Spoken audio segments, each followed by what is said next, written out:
We have new documents now that show that not only is Trump's militarization of city after city in America causing stress and frustration, a loss of morale among the actual soldiers, the members of the National Guard, but it's also driving a wedge between the public and the military.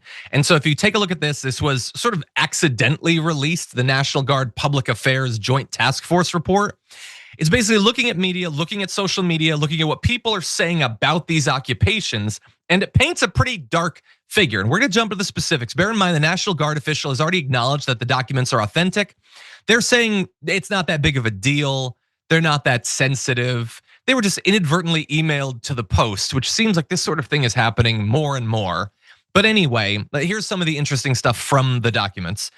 Trending videos show residents reacting with alarm and indignation.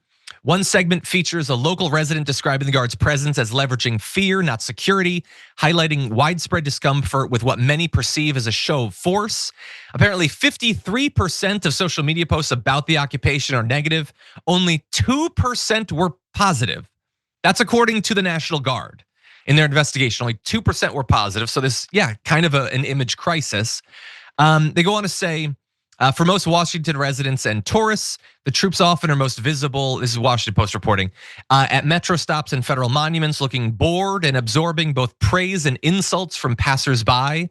The assessment released by the National Guard says that mentions of fatigue, confusion, and demoralization, just gardening, unclear mission, wedge between citizens and the military are becoming more common. And then they put out what the Guard has done. So they've cleared 906 bags of trash. They've spread over 700 cubic yards of mulch. They've removed plant waste, cleared roadways, and painted fencing as well. And to that I say, there are gardeners that you could get to do that. There are companies, landscaping companies that you could pay. It's their actual expertise. It's the job they want to do. We could just pay them. If we're so obsessed with beautification, I don't know that you need an M1 Abrams cruising down the street before mulch is applied. Hell, I mulch. I feel like this is a massive waste of time and money. But Jordan, what do you think? Yeah, I don't think most people, especially the National Guard, want to be there. I think I'm curious how much of like the actual federal agents want to do this domestic policing. But it is interesting to see there's just a growing discontent. I remember early in the LA occupation, I saw a social media video.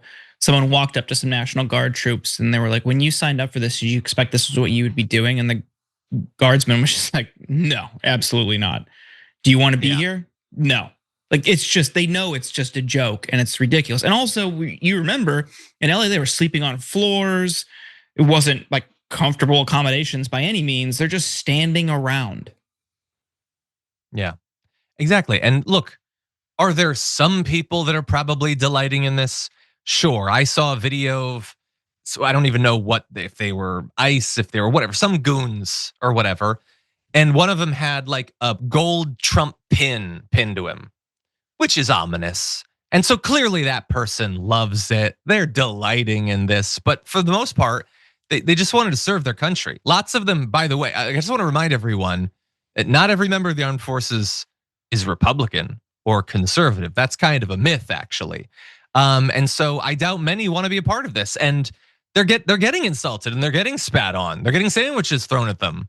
And they probably hate this, but it's being forced on them by Donald Trump and JD Vance because they want troops in the streets, not to mulch and not to stop crime that was already down. Again, this is about normalizing it before next year when they're going to be there for a very different reason.